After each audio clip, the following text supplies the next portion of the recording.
નમસ્કાર મિત્રો, આજે આપણે માહિતી મેળવશું એફઆઈઆર વિશે.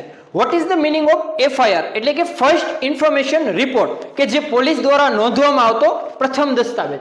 તમારી સાથે કે તમારા કોઈ જાણીતા વ્યક્તિ સાથે ચોરી, મારામારી, છેતરપિંડી વગેરે રોજિંદા જીવનમાં ક્યારેક બનાવો બને ત્યારે આપણે પોલીસ સ્ટેશને એફઆઈઆર નોંધવા માટે જતા હોઈએ છીએ. તો પોલીસ દ્વારા ગુનાનું સ્થળ, સમય, તારીખ, કોણ કોણ સામેલ હતું એવા સાક્ષીઓની વિગતો આપણે ત્યાં આપતા હોઈએ છીએ.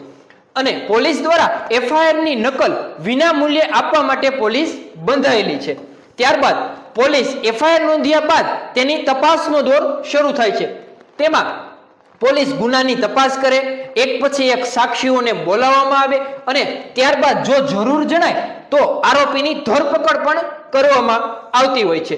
જો પોલીસ તમારી ફરિયાદ નોંધવાનો ઇનકાર કરે તો તમે જિલ્લા પોલીસ અધિક્ષક શ્રી એસપી સાહેબને પણ આપણે લેખિતમાં ફરિયાદ લખાવી શકીએ છીએ. અને તેના દ્વારા પણ જો એફઆઈઆર લેવામાં ન આવે તો નજીકના મેજિસ્ટ્રેટ દ્વારા કોર્ટમાં જજને પણ આપણે ફરિયાદ આપી શકીએ છીએ.